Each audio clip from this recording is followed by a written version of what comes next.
Hello everyone, welcome back to the I'll Try That podcast. Guys, how are you getting on with lockdown 3.0 here in the UK? I'm alright actually. It's kind of carrying on my hobby from lockdown 2.0. I've really got into Wilkinson's own brand blocks, which is like their own version of Lego. I would say it's maybe becoming an addiction to me building blocks. So I've built 4 boats, a police boat, a fire boat, a luxury yacht. I've got a pirate ship to do next. I've built a police station, a crane, a snack van, a coffee kiosk, a SWAT van, a bulldozer. So this sounds like you're spending a good amount of time building blocks, which sounds fantastic. Like everyone loves to learn a new skill. It's a great opportunity with lockdowns to learn a new skill with all your extra time. Are we calling this a skill? I think building blocks like Lego is a very good skill. Actually, it stretches your mind. Yeah. But Rich, that sounds like a lot of building block sets that you bought there. How much would you say you've invested in this new hobby of yours? I don't really want to say. It's more. We'll just put it as more than I should have. This is, and I'm probably still going to spend more. It's. So what is it about So is it the fact that there are just new sets that you haven't made yet? Yeah, 100%, and they keep introducing more. I've just in the aquarium that I want to buy and build.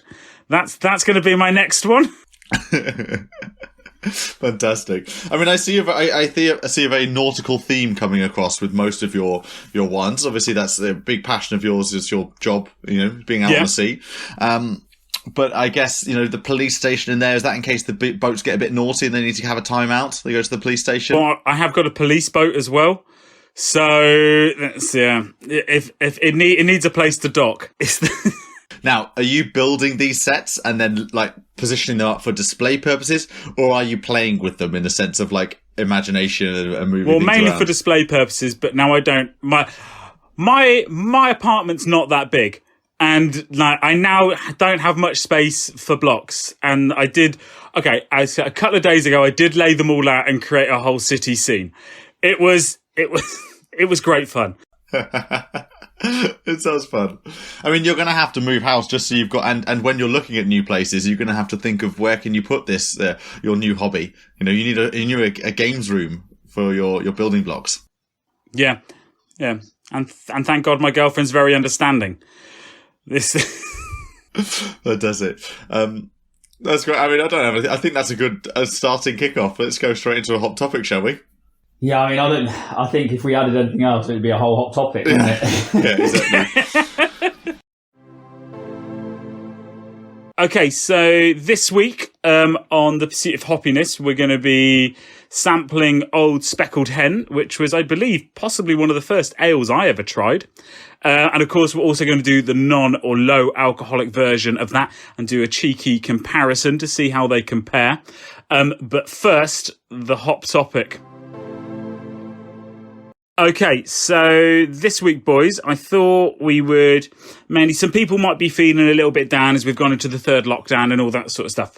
So what I thought I'd do is I'd find us a topic that was pretty lighthearted and something we can probably have a bit of a laugh about. Sound good? That sounds perfect. Winner. Okay, so I did a little bit of research before us chatting today, and I found a collection of bizarre kind of like beer and ale festivals from America, so they're going to be good. And so I'm taking a look. So what I'm going to do is I'm going to read the name out of the beer festival, and I want to get your opinion of what you think it's going to be like, what we could possibly expect. So the first one is probably not great for myself being a diabetic, but the Portland Beer Infused Cupcake Competition. Ooh, that sounds nice. Either.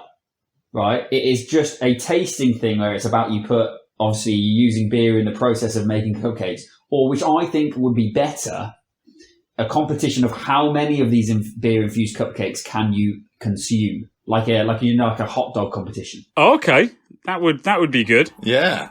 That'd be good. I mean, I'd imagine the sugar rush would be insane.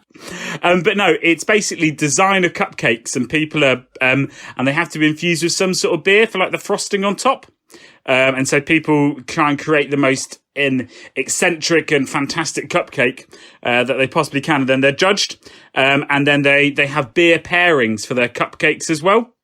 So there'll be a certain beer that you would drink with your cupcake. Now, I would say that this actually doesn't surprise me too much that because cupcakes are a huge deal, in general. You know, there's a whole channel, show that's dedicated to making cupcakes, I think, that I think I've seen, like the Great British Bake Off, or as it's called in the US, the Great British Baking Show. Oh my God, I've watched that show. It's amazing. I've forgotten the name. Cupcake Wars. It's called Cupcake Wars. Cupcake Wars. Yeah, oh my God, I love Cupcake Wars. It is so good. So Cupcake Wars it's already out there. So the fact that they've been able to make this with a beer infused one, it makes a lot of sense. You know, it's give the people what they want. To be honest, this thing sounds way more sophisticated than my eating competition, so I'll give it that. Oh, 100%. Okay, so the next festival is Weird Beer and River Festival. Well, let me guess what that one is. Weird beer, so you have obviously a very not the mainstream beers. So maybe you got like a pumpkin infused beer or a beer that's had coal in it or something weird. And you sit by the river and drink it. Is that the premise of the festival? You know what, you've pretty much nailed it on the head there. So what happens is more than 25 breweries all come together, and they brew beers specifically for this festival, and you won't be able to get them anywhere else afterwards. So who brews them? The breweries? Yeah, the breweries. So the breweries brew them, bring them along, and you can only sample them at this festival. I like it. The limited edition, you have to be there to sample it. Yeah, I could see that bringing out some crowds when you can. That's cool. Right. Next one, Drabwell. It's good. Okay, so I think this is possibly my favourite named one. Okay, so it's called the Sly Fox Bock Fest and Goat Race. Simo, what do you think that's about? Okay, so I think that they put a fox amongst the goats, okay? And you bet on the goat that races out the fastest and realises the fox is in the pen. So it's the idea is like, you've got loads of goats and people bet on which goat escapes first. And so they have like a little hatch that they open, right? This, by the way, if this doesn't happen, I want to make it happen. I'll make loads of money. If I'm honest, this doesn't sound like Peter will be on board with this festival, if that's how it goes on. Or like animal rights people. That's probably not a good idea. They will tranquilise the fox as soon as he gets That's to one. unfair on the fox, though. Yeah. No, because then you just put the fox back in the wildlife and give it a bit of meat, you know, it'll be fine. Tranquilising isn't dangerous. Just put it is. In it. I think you're still shooting them with maybe it's a trank gun, but it's still like causing. Anyway, let's find out what it actually was. Yeah. That sounds really dark. If that's the festival, Rich, tell me that isn't the festival. No, that's not the festival. Surprise, surprise. It is literally just a series of goat races throughout the day until the championships at the end, which is, so it's like they have all the goats and then it gets whittled down to the final few for the finale. And Bock is just German for goat. So it's the Sly Fox Goat Fest. So why is there fox on it? I don't know why there's Sly Fox. It's just a name. Well, it should just be called the goat races then, shouldn't it? Jeez. Maybe that's what the locals call it. They're like, are we going to go down the goat races this week? Yeah. Bet on some goats. Yeah. Maybe. You never know. The betting scene might be Not insane. in the States. It's illegal to bet outside of places like Atlantic City and Las Vegas. But, you know, I see what you mean. So is it just... So are these goats bred to run? Probably not. From the picture I saw, doesn't look that organised. I'm going to give you one more before we finish with this. This one's pretty simple, and I think we could probably all get behind it, okay?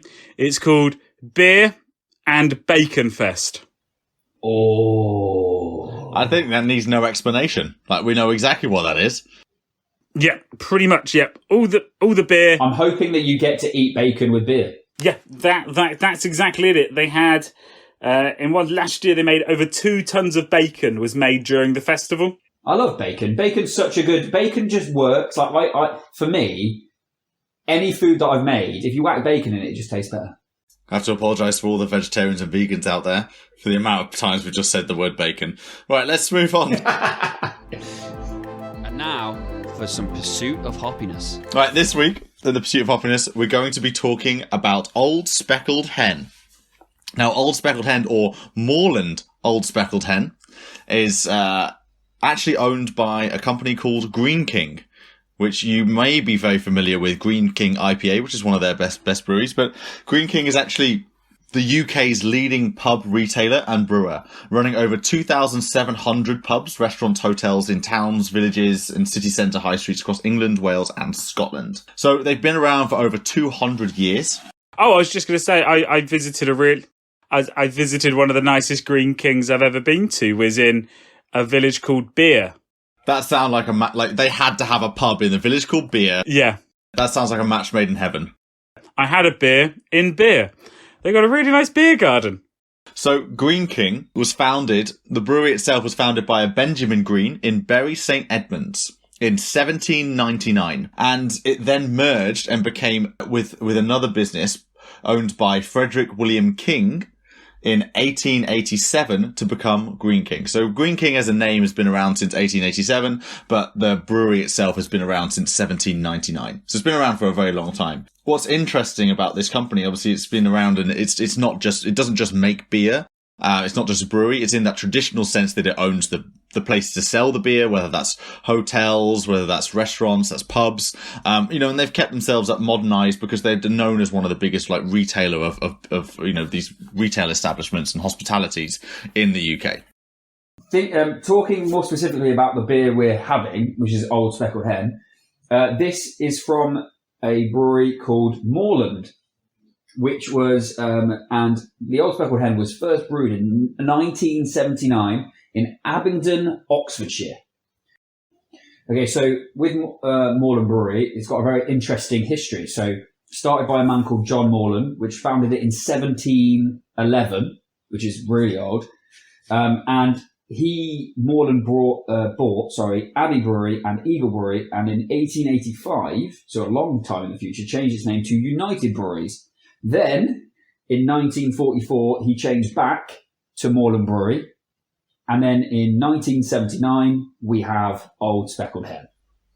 So when did Morland Brewery become part of the Greene group? So in the year 2000, it became part of Greene.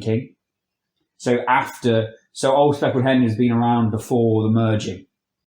Yeah, so actually it was a Morland asset, like beer, and then it got bought by Greene. So actually we're talking about the merger of two very old establishments here in the UK. They've been around, actually Morland has been around longer than the Greene Brewery, which was 1799 when it started, but Morland was 1711. And then Greene obviously over that time become a bigger thing that was able to buy out the Morland Brewery, which by itself also has grown itself as well. I think what might have happened though is, so they bought out these two companies and became United Breweries. Maybe that didn't work. It is interesting that they went from being called like Morland to United Breweries and then back to Morland. It says that it's because he bought more and more companies. Maybe he was just such a big shareholder that he felt that he had the right to change it back. But yeah, it is really interesting. So yeah, Old Speckled Hen was brewed to commemorate the 50th anniversary of the MG car factory. I don't think the MG car factory is around anymore, is it? Actually, it is. It is still around. Although it's now owned by a Chinese automobile company because MG's gone through quite a bit of, as the UK car industry receded, they went through a lot of different mergers. So the one that we are most familiar with is their merger with MG and Rover. It's become the MG Rover group. But yes, MG's still very much around. My mum's very first car was a MG Spitfire. One thing I noticed straight away was this is a new design, right? Because this looks new to me. Because I swear it had a hen on it or something. Is that right, Joe? So it actually had a fox. So it's called Old Speckled Hen, but their whole character, the link with animals was a fox. I guess because it makes sense that foxes go and get the hens, that kind of playing on kind of like that kind of the animal kingdom, as it were. But yeah, Old Speckled Hen has actually never had a hen on it. It's always been a fox. But I do like the almost simplistic nature of it.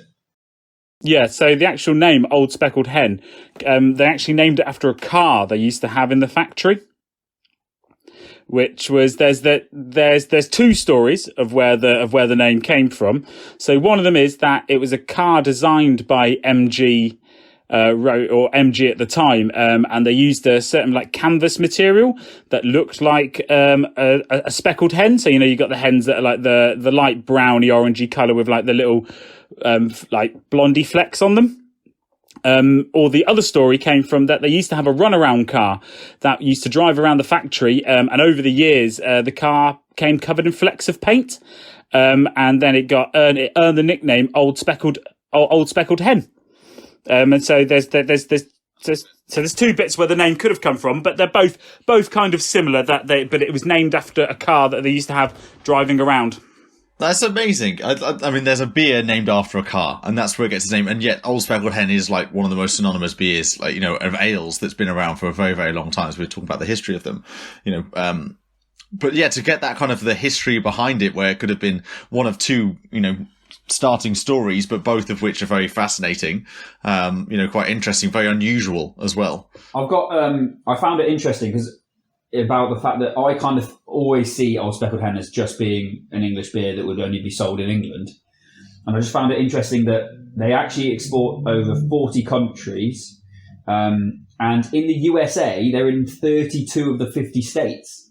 Yeah, that's interesting. You could, in theory, find Old Speckled Hen in the States very easily, by the sound of things, which is great. I mean, it does travel well. That this is a very good. It calls itself a distinctive English pale ale, and I think that hits the nail on the head. That's a great descriptor for it. It definitely is an English pale ale. It's not a craft beer in any way, shape, or form in what it's trying to be. It's been around. It's very traditional in that sense, but it's very full flavoured, and it's still a pale ale after all, so it's very palatable. It's got that full flavour, but it's not, bitter. It's not a bitter by any way, shape, or form.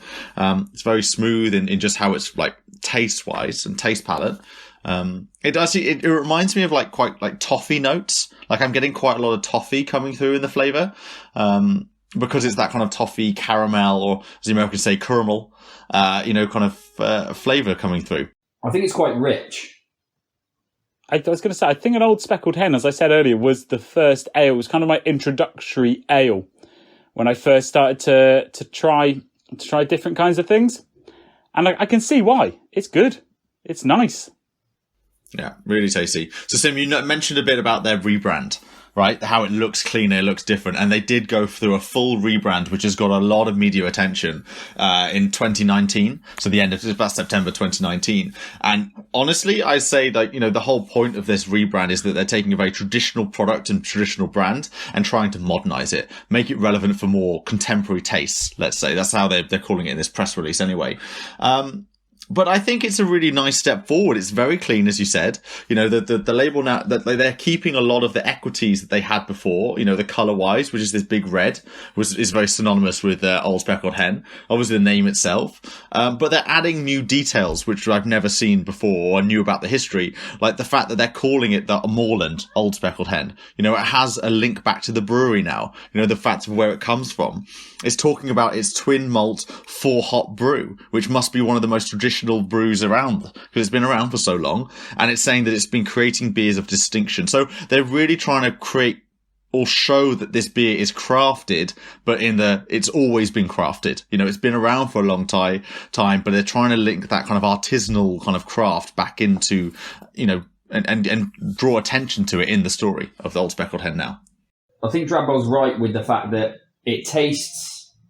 I don't know how you compare it to other beers, but it does taste traditional. It does taste kind of. It's not like one of these funky pale ales that you can get.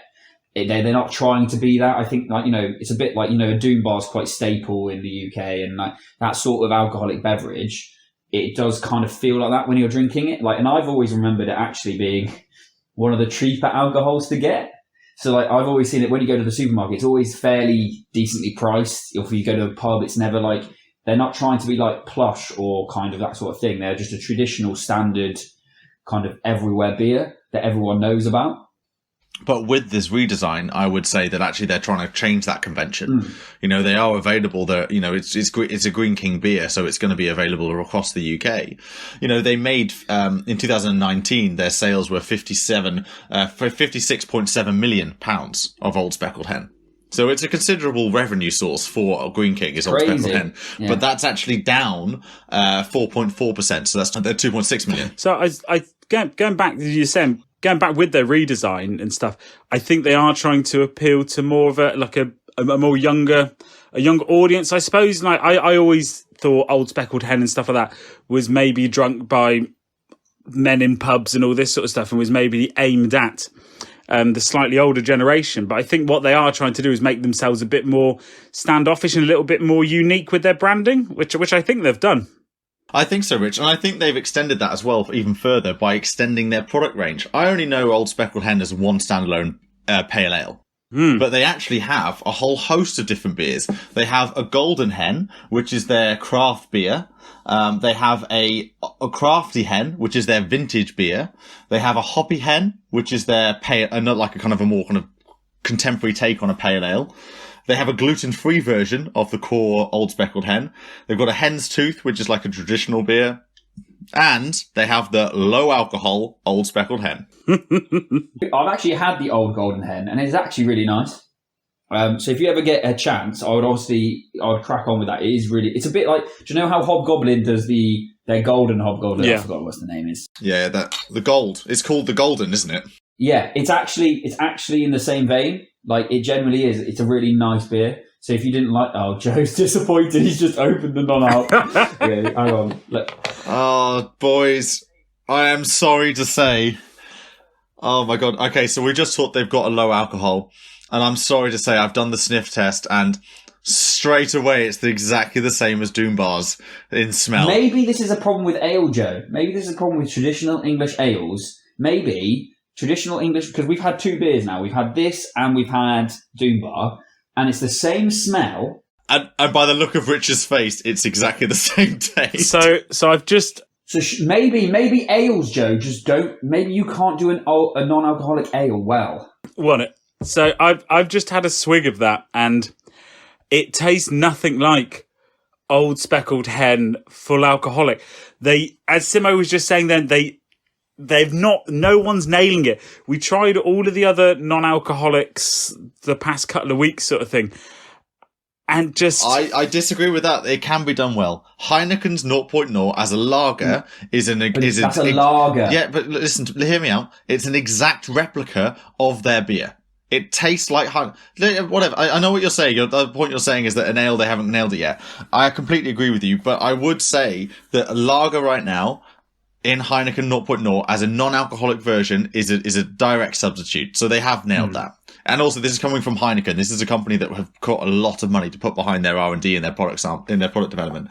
But right now, the low alcohol of Old Speckled Hen, very much similar to Doom Bar, is not a replication, and it's not a fair representation of the original product, because the original product is great, as we've just been talking about. It's got those kind of nice full-bodied, it's a great, pale ale. It exports well, the fact that it's in 32, states in the US and a load of other countries. But right now, this low alc is just, I think they've just rushed it to market, just to make a low alc and say, we have a low alc version. And why I'm saying low alc instead of non-alc is because they're very specific, and it's called low alcohol in that it's never more than 0.5% ABV volume. Yeah. And we've seen that quite a lot with beers. Either they are through and through 0.0%, they have no alcohol in it, or they're made through the brewing process and then they have the alcohol taken out of it. And this is what they've done with Old Speckled Hen. Just a quick one. When you swig it, do you get a slight chocolatey cocoa taste afterwards, or is that just me? I think that's just you, because I don't taste that. I do get something else that's a bit like nutty, almost. That's the I one. get a bit of nuttiness coming through it, and again, that's not. It's a different taste. I don't dislike that, but the problem being is that I'm still getting with this low alc that there's something been done to this. It's vacuous. There's like a gas in there, or there's like there's